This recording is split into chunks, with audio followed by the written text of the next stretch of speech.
Which animal can breathe in water and on land? A. Crocodiles. B. Salamanders. C. Sea slugs. D. Turtles.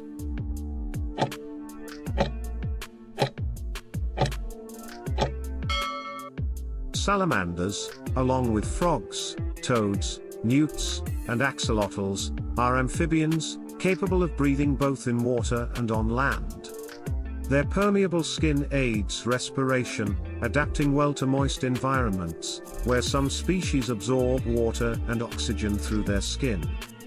Amphibians primarily respire through their skin, yet many also have lungs, extracting oxygen from both air and water. As indicator species, they are sensitive to environmental changes, with declining populations signaling issues like pollution or habitat loss.